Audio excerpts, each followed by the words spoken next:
Hi guys, welcome to Visho info. Capsicum potato gravy எப்படி செய்யுதுன்னு பார்க்கலாங்க. வீடியோக்குள்ளே போகிறதுக்கு முன்னாடி நீங்கள் இன்னும் நம்ம சேனலை சப்ஸ்கிரைப் சப்ஸ்கிரைப் பண்ணுங்கள். அப்படியே பக்கத்தில் இருக்கிற பெல் ஐக்கானு கிளிக் பண்ணுங்கள். அப்போ தான் நான் போஸ்ட் பண்ணுற வீடியோ எல்லாத்தையும் உடனே பார்க்கலாம். வீடியோக்குள்ளே போகலாங்க. கேப்சிகம் பொட்டேட்டோ கிரேவி செய்ய தேவையான பொருள்லாம் பார்க்கலாங்க. எடுத்து வச்சுருக்கேன் கேப்சிகம் பொட்டேட்டோ கிரேவி செய்ய. கேப்சிகம் நமக்கு தேவையான அளவு, பொட்டேட்டோ வேக வச்சு கட் பண்ணி வச்சுருக்கேன், ஆனியன் கட் பண்ணி வச்சுருக்கேன், டொமேட்டோ கட் பண்ணி வச்சுருக்கேன். இதெல்லாம் வதக்க போகிறோங்க. வதக்கிறதுக்காக நான் ரெடி பண்ணி வச்சுருக்கேன். பன்னீர் பட்டர் மசாலாவில் பன்னீர் நம்ம க்யூபாக கட் பண்ணி போடுவோம் தானே, அந்த மாதிரி நீங்கள் கேப்சிகம், ஆனியன், டொமேட்டோ போட்டுக்கலாம். எனக்கு அந்த சைஸில் வேண்டாம், சின்னதாக வேணும் அப்படிங்கிறக்காக நான் கொஞ்சம் சின்னதாக கட் பண்ணி வச்சுருக்கேங்க. இது எல்லாம் வெங்காயம், இந்த குடமிளகா, இந்த தக்காளி இதெல்லாம் வதக்க போகிறோம். இதை நம்ம வேக வச்சு ரெடியாக வச்சுருக்கோம். அப்புறம் இது அரைக்க போகிறோங்க.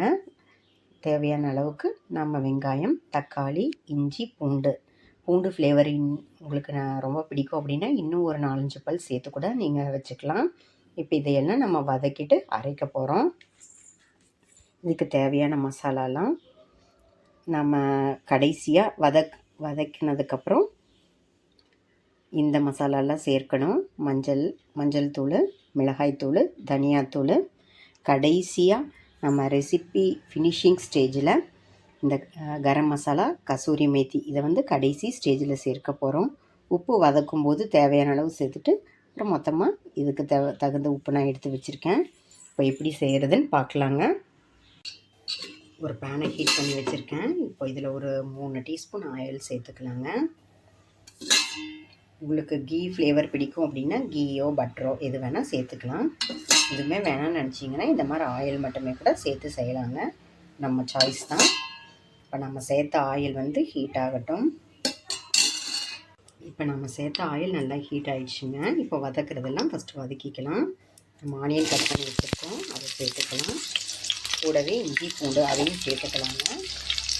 ஓரளவுக்கு நல்லாவே வதக்கிக்கலாம். ஏன்னா இதை நம்ம அரைக்க தான் போகிறோம். இதோட பச்சை வாசனை போக நல்லா வதக்கிக்கலாங்க. இது 1 நிமிஷம் வதங்கட்டும். அதுக்கப்புறம் நம்ம தக்காளி சேர்த்துக்கலாம். நம்ம சேர்த்த வெங்காயம் நல்லா சீக்கிரமாக வதங்குறதுக்காக நம்ம எடுத்து வச்ச உப்புலேருந்து ஒரு பிஞ்சு சேர்த்துக்கலாங்க. சீக்கிரம் வதங்கிடும். இப்போ இதை நல்லா 1 நிமிஷம் வதங்கட்டும். நான் ஆல்ரெடி சொன்ன மாதிரி பூண்டு ஃப்ளேவர் உங்களுக்கு இன்னும் ரொம்ப பிடிக்கும் அப்படின்னா இப்போ நான் ஒரு 4-5 பல் சேர்த்துருக்கேன். நீங்கள் ஒரு 10 பல் கிட்ட கூட தாராளமாக சேர்த்துக்கலாம். பூண்டு ஃப்ளேவர் பிடிச்சவங்களுக்கு இந்த ரெசிபிக்கு இந்த இடத்துல சேர்த்திங்கன்னா ரொம்ப டேஸ்ட்டாக இருக்குங்க. பூண்டு ஃப்ளேவரோட சூப்பராக இருக்கும். எங்கள் வீட்டில் அந்தளவுக்கு பூண்டு ஃப்ளேவரில் சாப்பிட மாட்டாங்க, அதனால் நான் கம்மியாக சேர்த்துருக்கேங்க. இதனால் இன்னும் 1 நிமிஷம் வதங்கட்டுங்க. பாருங்கள், நம்ம சேர்த்த வெங்காயம், பூண்டு, இஞ்சியெல்லாம் இந்தளவுக்கு வதங்கினதுக்கப்புறம் நம்ம கட் பண்ணி வச்சுருக்கோம்ல தக்காளி, அதை சேர்த்து நல்லா வதக்கிக்கலாங்க. இது ஓரளவுக்கு நல்லா வதங்கட்டும். நல்லா மிக்ஸ் பண்ணிக்கலாம். ஒரு 2 நிமிஷம் நல்லா வதங்கட்டுங்க. பாருங்கள், வெங்காயம், தக்காளி, இஞ்சி, பூண்டு இந்தளவுக்கு வதங்கினா போதும். இது ஒரு பிளேட்டுக்கு மாற்றி ஆற வச்சுக்கலாம். பாருங்கள், இது நம்ம பிளேட்டுக்கு மாற்றியாச்சு. இப்போ இது நல்லா ஆறட்டுங்க. ஆறினவுடனே நல்லா ஸ்மூத் பேஸ்ட்டாக அரைச்சி எடுத்துக்கலாம். தண்ணி சேர்க்க வேணாம். தக்காளி, வெங்காயத்தில் இருக்கிற தண்ணியே போதும். நல்லா ஸ்மூத் பேஸ்ட்டாக அரைச்சிக்கலாங்க. ஆறட்டும். இப்போ மறுபடியும் அதே பேனையே ஹீட் பண்ணி வச்சுருக்கேன். இதில் ஒரு 2 டீஸ்பூன் ஆயில் சேர்த்துக்கலாம். நம்ம சேர்த்த ஆயில் ஹீட் ஆகட்டுங்க. நம்ம சேர்த்த ஆயில் ஹீட் ஆகிடுச்சுங்க. இப்போ கடுகு சேர்த்துக்கலாம். ஒரு 1/2 டீஸ்பூனு. அதில் மிக்ஸ் பண்ணிக்கலாங்க. அடுத்ததான் நம்ம ஆனியன் கட் பண்ணி வச்சுருக்கோம்ல, அதை சேர்த்து நல்லா வதக்கிக்கலாங்க. இது 1 நிமிஷம் நல்லா வதங்கட்டும். பாருங்கள், வெங்காயம் சீக்கிரம் வதங்குறதுக்காக நம்ம எடுத்து வச்சுருக்கிற உப்பு இப்போ மொத்தமாகவே இப்போ சேர்த்துக்கலாம். இந்த ரெசிபிக்கான உப்பு தான் எடுத்து வச்சுருக்கோம், இப்போ சேர்த்துக்கலாங்க. நம்ம இப்படி சேர்க்கறதுனால நம்ம சேர்த்த வெங்காயம் சீக்கிரமாகவே வதங்கிடும். இன்னும் 1 செகண்ட் நல்லா வதங்கட்டுங்க. நம்ம சேர்த்த ஆனியன் ஓரளவுக்கு நல்லா வதங்கிடுச்சு. இப்போ நம்ம கட் பண்ணி வச்சுருக்கோம்ல கேப்சிகம், அதை சேர்த்துக்கலாம். இதையும் சேர்த்து நல்லா 1 நிமிஷம் நல்லா வதக்கிக்கலாங்க. உங்களுக்கு க்ரன்ச்சியாக பிடிக்குன்னா ஓரளவுக்கு கம்மியாகவே வதக்கிக்கோங்க. இல்லை சாஃப்டாக வேணும்னா கொஞ்சம் டைம் கொடுத்து நல்லா வதக்கிக்கோங்க. இப்போ இது 1 நிமிஷம் வதங்கட்டும். பாருங்கள், வெங்காயம், குடமிளகா, ஓரளவுக்கு நல்லா வதங்கிட்டு இப்போ இந்த ஸ்டேஜில் நம்ம கட் பண்ணி வச்சுருக்கிற டொமேட்டோ பீஸஸ் சேர்த்துக்கலாங்க. இது ஒரு நிமிஷம் நல்லா வதங்கட்டும். பாருங்கள், நம்ம வதக்க சேர்த்ததெல்லாம் நல்லா வதங்கிடுச்சு. இப்போ இந்த ஸ்டேஜில் நம்ம மஞ்சள் தூள், மிளகாய் தூள், தனியாத்தூள் எடுத்து வச்சுருக்கோம். இதை சேர்த்துக்கலாம். இதோட பச்சை வாசனை போக இது கூடவே சேர்த்து நம்ம நல்லா வதக்கிக்கலாங்க.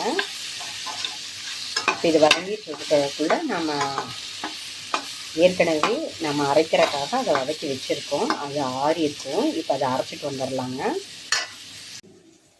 நல்லா ஆறிடுச்சு. இப்போ இதை ஒரு மிக்ஸி ஜாருக்கு மாற்றிக்கலாம். பாருங்கள், நல்லா இந்த மாதிரி ஸ்மூத் பேஸ்ட்டாக அரைச்சாச்சு. இப்போ இது ஒரு பிளேட்டுக்கு மாற்றிக்கலாம். அரைச்ச விழுது ரெடியாக இருக்குங்க. மசாலாவோட பச்சை வாசனை போக நல்லா வதக்கியாச்சுங்க. இப்போ நம்ம வேக வச்சுருக்கிற பொட்டேட்டோ இருக்குல்ல, அதை இப்போ இந்த ஸ்டேஜில் சேர்த்துக்கலாங்க. அதுக்கப்புறம் நம்ம அரைச்ச விழுது ரெடியாக வச்சுருக்கோம். அந்த விழுதை இதில் நம்ம சேர்த்துக்கலாங்க. தேவையான அளவுக்கு தண்ணி சேர்த்துக்கலாம்.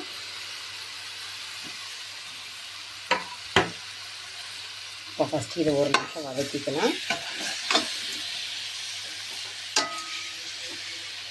இப்போ நம்ம தண்ணி மிக்ஸி ஜாரில் அரைச்சோம்ல, அதில் கழுவுன தண்ணி இப்போ சேர்த்துக்கலாங்க. இது பத்தாது, இன்னும் கொஞ்சம் தண்ணி சேர்த்துக்கலாங்க. பாருங்கள், இதை நல்லா மிக்ஸ் பண்ணி எல்லா மசாலா எல்லாம் பொட்டேட்டோ எல்லாம் ஒன்றா சேரட்டும். அரைச்ச விழுதோடு ஒரு கொதிக்கட்டுங்க. இப்போ நம்ம தேவையான அளவு தண்ணி சேர்த்துக்கலாம். நமக்கு தண்ணியாக வேணாலும் எடுத்துக்கலாம், இல்லை இன்னும் கொஞ்சம் திக்காக வேணாலும் தண்ணி கம்மியாக சேர்த்துக்கோங்க. அப்புறம் இன்னும் நம்மளோட கிரேவி எக்ஸ்ட்ரா டேஸ்ட்டு கொடுக்க நல்லா கெட்டியான தயிர், புளிப்பில்லாத தயிராக சேர்த்துக்கோங்க. இதை நல்லா மிக்ஸ் பண்ணிக்கலாம். இப்போ இதெல்லாம் சேர்த்து ஒரே ஒரு கொதிக்கட்டுங்க. திக்னஸ் நமக்கு பிடிச்ச மாதிரி நம்ம தாராளமாக சேர்த்துக்கலாங்க. டேஸ்ட்டு செக் பண்ணிக்கலாம். இப்போ இது ஒரு கொதிக்கட்டும். இதெல்லாம் ஒரு கொதிச்சாச்சு. இப்போ நம்ம கடைசியாக எடுத்து வச்சுருக்கிற கரம் மசாலா சேர்த்துக்கலாம். அதுக்கப்புறம் கசூரி மேத்தி எடுத்து வச்சுருக்கோம். அதை நல்லா க்ரஷ் பண்ணிவிட்டு அப்படியே சேர்த்துக்கலாங்க. அட்டகாசமாக நம்மளோட கேப்சிகம் பொட்டேட்டோ கிரேவி ரெடி ஆகிடுச்சு. இதை நல்லா மிக்ஸ் பண்ணிக்கலாம். இதை ஒரு பவுலுக்கு ட்ரான்ஸ்ஃபர் பண்ணிக்கலாம். ஃபஸ்ட்டு இது ஒரு கொதிக்கட்டும். நம்ம கடைசியாக கசூரி மேத்தி கரம் மசாலா சேர்த்துருக்கோம். அதோட ஃப்ளேவர் இறங்குறதுக்காக ஒரு கொதிச்சா போதுங்க. சூப்பராக எம்மியாக நம்மளோட கேப்சிகம் பொட்டேட்டோ கிரேவி ரெடி ஆகிடுச்சுங்க. ட்ரை பண்ணி பாருங்கள். இது இட்லி, தோசை, சப்பாத்தி, பூரி, ரைஸுக்கு கூட சூப்பராக இருக்குங்க. திக்னஸ் மட்டும் உங்களுக்கு தகுந்த மாதிரி எடுத்துக்கோங்க. ட்ரை பண்ணி பாருங்கள். என்னங்க இந்த ரெசிபி உங்களுக்கு பிடிச்சிருந்தா லைக் பண்ணுங்கள், ஷேர் பண்ணுங்கள், கமெண்ட் பண்ணுங்கள். ஞாபகமாக சப்ஸ்கிரைப் பண்ணுங்கள். ஓகே, பாய்.